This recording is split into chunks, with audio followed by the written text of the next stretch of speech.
Hello guys, कैसे हैं आप सब लोग। मेरा नाम है दिवाकर शर्मा और मैं स्वागत करता हूं आपका बायोलॉजी के एक बहुत ही अमेजिंग अनदर वीडियो में, जहां पे आज के टॉपिक में हम लोग बात करने वाले हैं कि what happens when we sleep. देखो यार, आराम की नींद तो सबके लिए ज़रूरी है, सही बात है ना। पर आपने कभी ऐसा सोचा है कि हम सोते क्यों हैं? बेसिकली आप बोलोगे कि ठीक है सर, हमें रेस्ट मिलता है ना, या फिर थकान हो जाती है ना, और कभी कभी हम कुछ लोगों को अवॉइड करने के लिए भी सो जाते हैं। बट एक्चुअली होता क्या है जब हम सोते हैं? क्यों सोना ज़रूरी है? जनरली आपने सुना होगा कि कोई भी डॉक्टर्स या फिर जो न्यूट्रिशनिस्ट होते हैं या आपके टीचर्स होते हैं, वो आपको कहते हैं कि यार एटलीस्ट 6 से 8 घंटे की नींद डेली आपको रिक्वायर्ड होती है। अब आप सोचो, 24 आवर्स में 8 आवर स्लीप, यानी इट इज़ ऑलमोस्ट 1/3। ओके, यानी आप अपनी पूरी जिंदगी का ऑलमोस्ट 1/3 हिस्सा सिर्फ सो के निकालने वाले हो। तो इसका मतलब ये कहीं ना कहीं बहुत ज़्यादा ज़रूरी होगा। इसी के साथ साथ हम ये भी समझने की कोशिश कर रहे हैं कि आखिर क्या होता है जब हम सोते हैं, ये ज़रूरी क्यों है, और अच्छी नींद लेने के लिए हम क्या क्या चीज़ें ट्राई कर सकते हैं। तो आई गेस आपको बहुत ही ज़्यादा इंटरेस्टिंग लग रहा होगा आज का टॉपिक। तो चलिए स्टार्ट करते हैं बिना किसी देरी के। जब हम बात करते हैं हमारे स्लीप के बारे में, तो सबसे पहले आता है हमारा ब्रेन, यानी कि हमारा दिमाग। गाइज, मैं आप लोगों को एक बात बता दूं कि हमारा जो दिमाग होता है, ऐसा नहीं है कि वो स्लीप के अंदर शट डाउन हो जाता है। No, it's not like that. वो चलता रहता है, क्योंकि आप देखो, आप जब सोते हो तब भी आप सांस लेते रहते हैं, है ना। आपकी किडनीज फंक्शन करती रहती हैं, आपका खाना डाइजेस्ट होता रहता है, बहुत सारी चीज़ें चलती हैं। मतलब ब्रेन एक्टिव रहता है और उसके बाद वो बॉडी के अंदर काफ़ी सारे फंक्शंस करवाता है। और कौन कौन से कराता है, तो मैं आपको अभी समझाता हूँ। सबसे पहले हम ये समझते हैं बेसिकली स्लीप का पैटर्न क्या होता है। देखिए, अगर हम प्रॉपर इसके टर्मिनोलॉजी पे जाएं, तो हम लोग 5 या 4 लेवल ऑफ स्लीप देखते हैं। सबसे पहला, जिसको हम लोग बोलते हैं नॉन REM स्लीप या non rapid eye movement sleep. ये पहली स्टेज है जब आप पूरी तरीके से सोए भी नहीं हो, लेकिन पूरी तरीके से जगे नहीं हो, है ना। पूरे दिन की थकान के बाद मस्त एकदम चद्दर तान के जो है आप लेट गए हो, ठीक है। अब आप सोने की कोशिश कर रहे हो। हाँ, अगर आप मोबाइल चला रहे हो तो उसको हम लोग काउंट नहीं करेंगे, ठीक है। तो ऐसे नहीं, आप सो गए हो चद्दर तान करके मस्त एकदम। अब इस पर्टिकुलर 10 15 20 मिनट के अंदर क्या होगा, आप धीरे धीरे स्लीप मोड के अंदर एंटर करोगे। धीरे धीरे स्लीप मोड के अंदर एंटर करोगे तो आपको पहले थोड़े दिमाग में थॉट्स आएंगे, फिर वो थॉट्स धीरे धीरे धीरे धीरे धीरे करके ऑब्लिविएट होते चले जाएंगे, आपकी आंखें बंद होगी, है ना। आप उस स्लीप में एंटर करोगे। फिर आएगी नेक्स्ट स्टेज, जब आप अच्छी खासी स्लीप में पहुंच चुके हो। फिर आती है थर्ड स्टेप, जिसको हम लोग बोलते हैं third stage of non REM sleep. इसे हम कहते हैं डीप स्लीप। यहाँ पर आप बहुत ही अच्छी और बढ़िया गहरी नींद सो रहे हो, लेकिन ड्रीमिंग अभी तक स्टार्ट नहीं हुई है। जब थर्ड स्टेज को हम क्रॉस करके फोर्थ स्टेज में जाते हैं, तब उसको REM यानी कि रैपिड आई मूवमेंट स्लीप कहते हैं। इस कंडीशन के अंदर अगर आप कभी देखो कि जो इंसान सो रहा है ना, तो उसकी जो आंखें हैं वो बहुत जल्दी जल्दी ऐसे ऐसे हिलती हैं। आंखें बंद है, लेकिन आपको कॉर्निया बहुत फास्ट हिलते हुए दिखाई देंगे, क्योंकि एक्चुअली इस वक्त उनके ब्रेन की एक्टिविटी लगभग उतनी ही है जितनी जगते वक्त होती है। ऐसा कैसे हो सकता है? क्योंकि इस वक्त उनकी आंखें बंद है, ठीक है, उनको बाहर की कोई चीज़ सुनाई नहीं दे रही है, लेकिन उनके थॉट प्रोसेस के अंदर ड्रीम्स चल रहे हैं। और ये ड्रीम्स की वजह से उनको ऐसा लग रहा है कि जो चीज़ उनके सामने हो रही है वो सब वो देख भी रहे हैं, सुन भी रहे हैं, एक्सपीरियंस भी कर रहे हैं, सब कुछ हो रहा है। तो ये बेसिकली सोने के बाद एक ड्रीमिंग स्टेट आती है, जिसको विविड ड्रीमिंग स्टेज या ल्यूसिड ड्रीमिंग स्टेज बोल सकते हो आप लोग। हालांकि ये दो बहुत अलग बातें होती हैं, बट जनरल लैंग्वेज में हम इसे ड्रीम स्टेट बोलते हैं। ये स्टेट कंप्लीट डीप स्लीप के बाद आती है, और ये मुश्किल से 1 घंटे, मतलब वेरिएशंस होते हैं। तो हो सकता है आपके अंदर ये 15 20 मिनट की हो सकता है किसी के अंदर 1 घंटा 10 मिनट तक की चली जाए, बट ये बहुत ज़्यादा लंबी नहीं होती।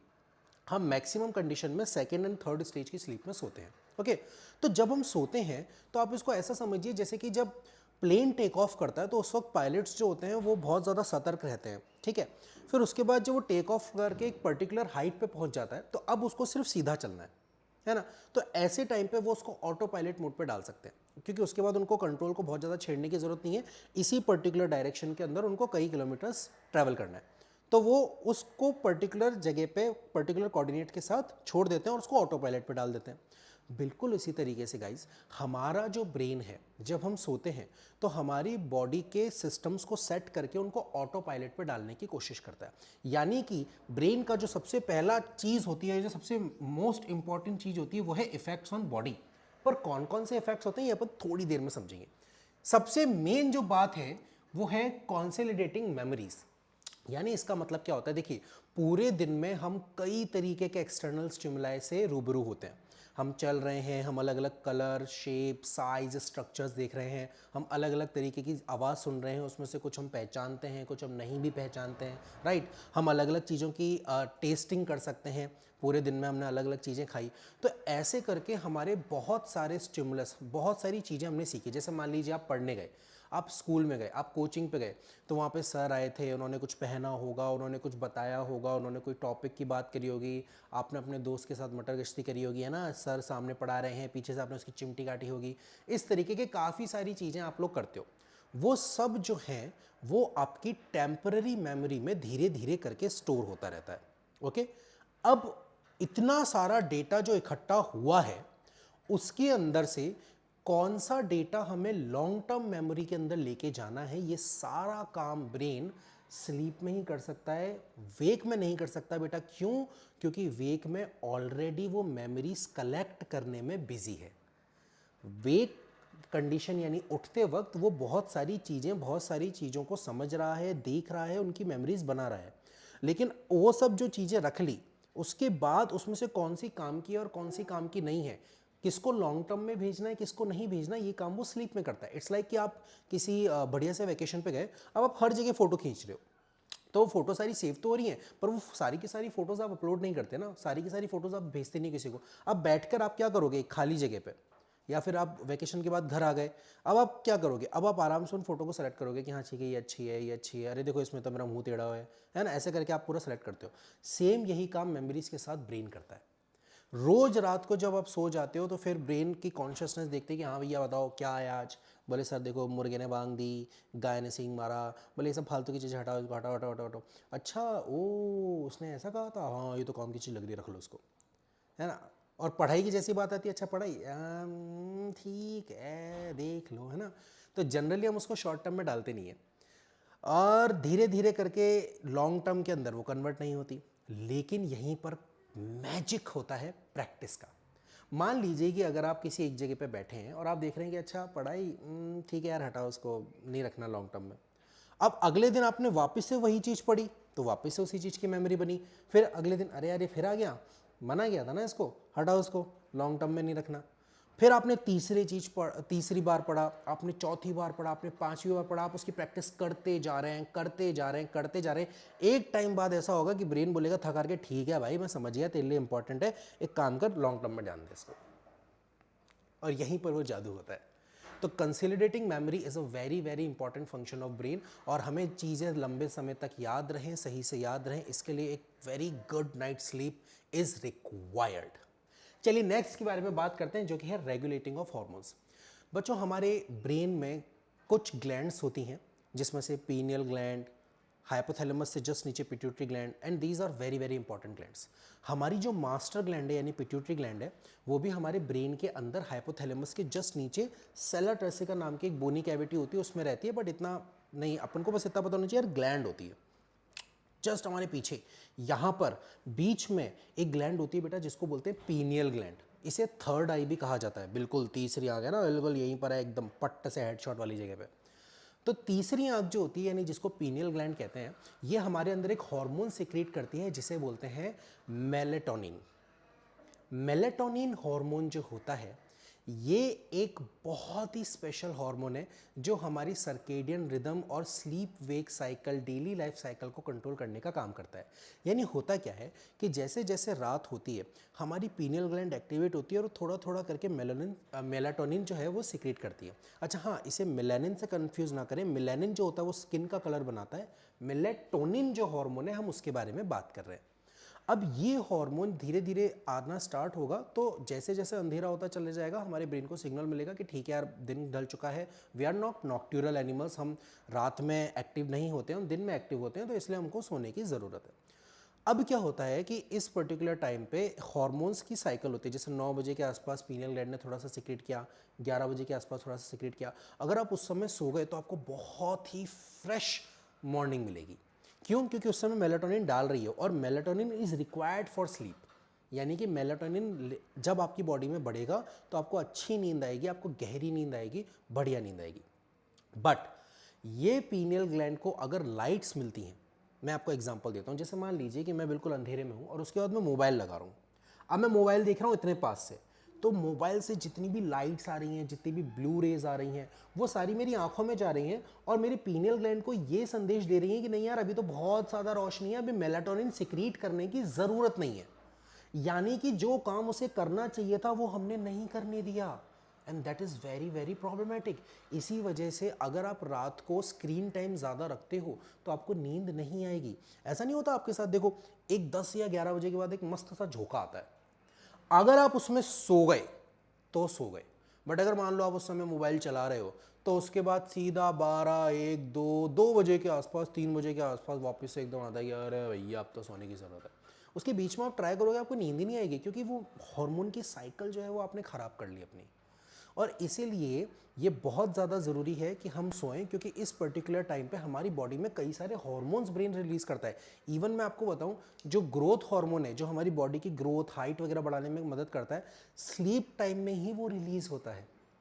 हमारे बहुत सारी चीज़ें स्लीप साइकिल में होने वाली है, इसीलिए एक अच्छी नींद ज़रूरी है।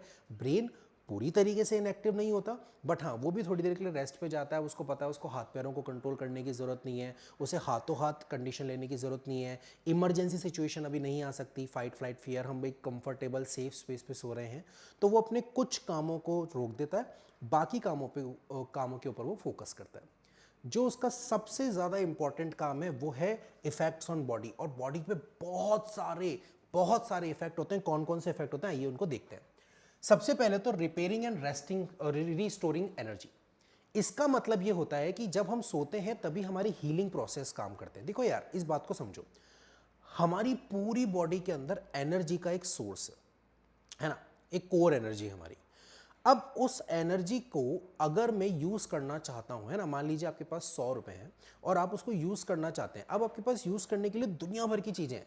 मतलब मान लीजिए कि आपको थोड़ा बहुत पेट्रोल भी भराना है ना, आपको किसी को रिचार्ज भी कराना है, ठीक है, फिर आपको कहीं घूमने भी जाना है, फिर उसके बाद आपको चीज़ें भी पढ़नी भी है, आपको याद भी करनी है। देख रहे हो, बॉडी के पास कितने सारे काम हैं।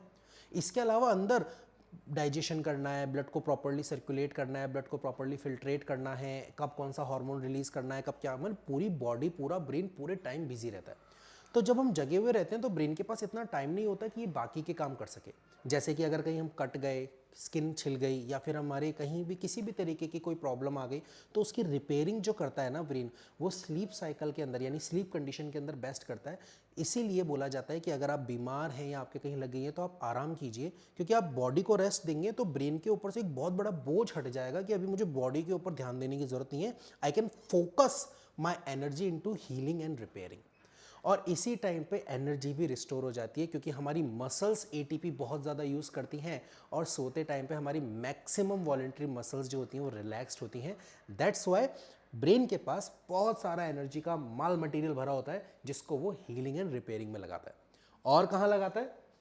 Support immune function. हमारी बॉडी फाइट करती है अलग अलग bacteria, virus, protozoan, helminths, environmental conditions, internal problem, malnutrition, बहुत सारी चीज़ें जिनसे हमारी बॉडी कोप अप करती है। वो कोप अप करने के लिए उसको एक्स्ट्रा एनर्जी की ज़रूरत है, और ये एनर्जी उसको स्लीप कंडीशन के अंदर देखने को मिलती है। यानी कि ब्रेन इस पर्टिकुलर टाइम पे बॉडी की हीलिंग तो करता ही करता है, एनर्जी भी रिस्टोर करता है, लेकिन इम्यून सिस्टम को भी एक्टिवेट रखता है, ताकि जब हम आराम कर रहे हो तो हमारी बॉडी फाइट कर सके। इट्स लाइक कि आप गाड़ी चला रहे हो तो चलती गाड़ी में आप शीशा साफ नहीं कर सकते, है ना, आप मतलब आप कर लो अगर आपको अपनी जान प्यारी नहीं है तो, लेकिन आप नहीं करेंगे। नॉर्मली आप गाड़ी, चलती गाड़ी में आप गाड़ी साफ नहीं करेंगे ना, आपको गाड़ी अगर साफ करनी है, आपको सर्विस करानी है, तो आपको रुकना पड़ेगा।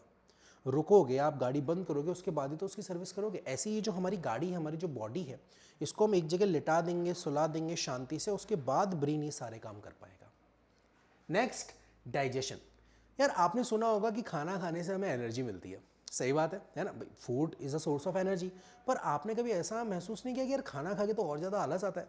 मतलब देखो, मैं मेरा बताता हूँ, मस्त दाल बाटी चूरमा, उसके बाद छाछ खा लो पी लो, उसके बाद मस्त चद्दर तान के सो जाओ, पड़ जाओ, है ना? सही बात है कि नहीं? खाना खाते ही आलस आता है। लेकिन यार टीचर्स तो बताते हैं कि खाना खाने से एनर्जी मिलती है। ये क्या बकवास है? एनर्जी मिलनी है तो मेरा थकान तो या आलस तो कम होना चाहिए ना। मैं और ज़्यादा आलसी क्यों होता जा रहा हूँ खाना खाने के बाद? उसकी वजह ये है कि जब हम लोग खाना खाते हैं बच्चों, तो वो एकदम से नहीं पचता है, वो धीरे धीरे करके डाइजेस्ट होता है। लगभग 6 से 8 घंटे खाना जो हम खा रहे हैं वो हमारे स्टमक के अंदर स्टोर रहता है। अब ये खाना जब पचेगा, यानी कि जब डाइजेस्ट होगा, इसके जो कॉम्प्लेक्स मॉलिक्यूल हैं जैसे कार्बोहाइड्रेट, प्रोटीन, फैट्स, इनको तोड़ करके सिंपल मॉलिक्यूल्स में कन्वर्ट किया जाएगा। उसके बाद उसे एब्जॉर्ब किया जाएगा ब्लड में, फिर ब्लड उसको सही जगह पे पहुंचाएगा टारगेट तक। उसके बाद वो टारगेट में यूज होगा, तब जाके हमें एनर्जी मिलेगी। देख रहे हो, ये बहुत लंबा प्रोसेस है एक। पर इस लंबे प्रोसेस को करने के लिए भी तो बॉडी को एनर्जी चाहिए ना बॉस। वो एनर्जी कहाँ से आएगी? तो जब हम खाना खाते हैं तो हमारे ब्रेन को ये सिग्नल मिलता है कि अच्छा चलो भैया खाना आ गया, फोकस करते हैं डाइजेशन पे। क्यों फोकस करते हैं?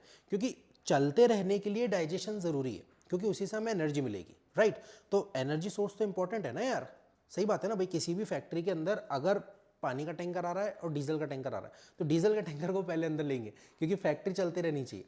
वो रुक गई तो बहुत दिक्कत हो जाएगी। बिल्कुल ऐसे हमारी बॉडी में कंटिन्यूस एटीपी की ज़रूरत होती है, हमारे हार्ट को, है ना? 24/7 हमारे लिए धड़कता रहता है, राइट? हमारा ब्रेन 24/7 काम करता रहता है, हमारी किडनीज काम करती रहती हैं, तो इन सबको एनर्जी चाहिए।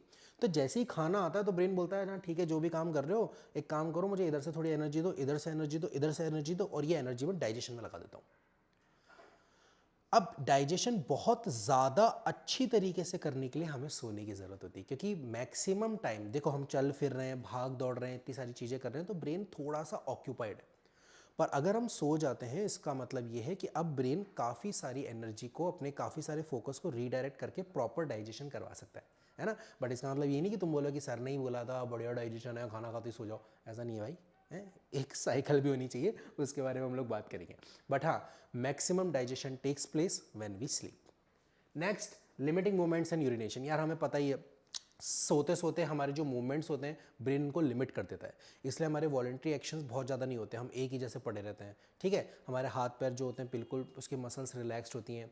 किडनी यूरिन्स इतना ज़्यादा नहीं बनाती, क्योंकि आपको पता होगा कि हम लोग almost average daily 1 to 1.5 litre के आसपास यूरिन पास करते हैं। बट स्लीप साइकिल जो होती है, मतलब हमारी जो रात की साइकिल होती है लगभग 8 घंटे की, उसमें मुश्किल से 1 या 2 बार हम लोग उठते हैं, वो भी अगर कंडीशन हो कि हमने ज़्यादा पानी पी लिया और यूरिन हो रहा हो, ठीक है।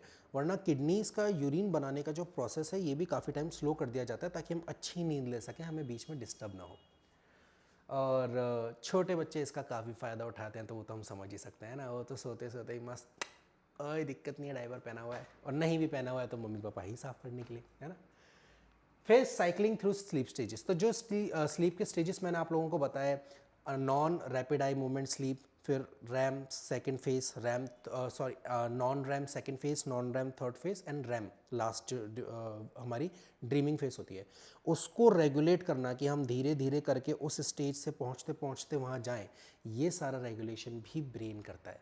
तो ये सारे इफ़ेक्ट, इसके अलावा भी मल्टीपल इफ़ेक्ट्स हैं जो हमारा ब्रेन करता है जब हम सोते हैं।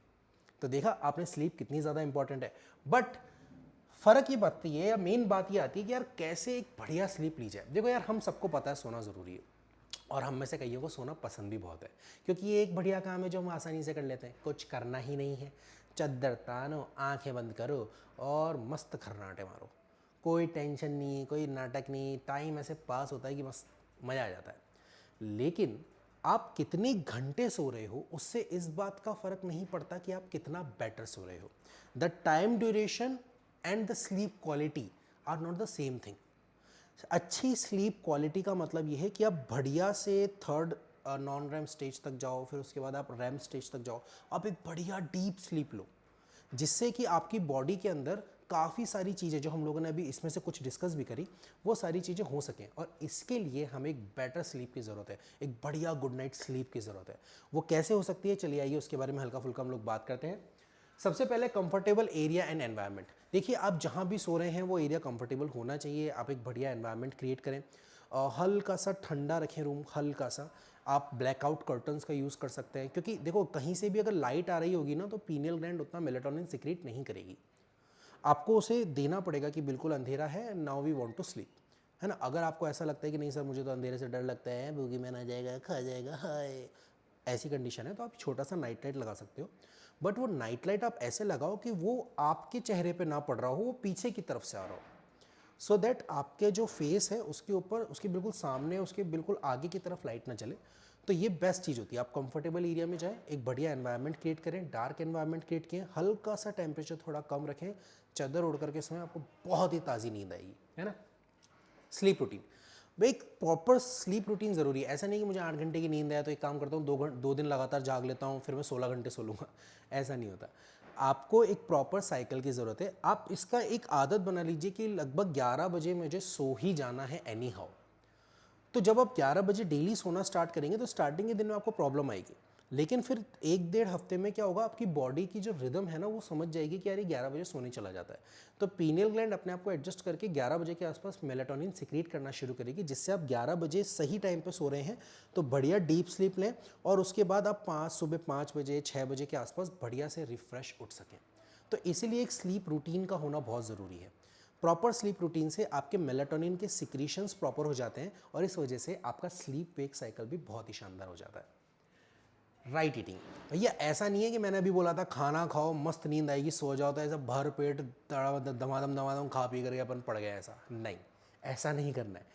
हम कोशिश ये करें कि जब हम सोने जा रहे हैं उससे लगभग 3 घंटे पहले तक, आइडियली तो ये माना जाता है, बट आप 2 से 3 घंटे पहले तक कोई भी हैवी खाना ना खाएं, बहुत ज़्यादा मिर्च मसाले वाला खाना, स्पाइसी खाना ना खाएं, क्योंकि ये आपके पेट में एसिडिटी क्रिएट कर सकता है। देखो क्या होता है जब हमारा स्टमक होता है, मैं आपको ऐसे समझाता हूँ।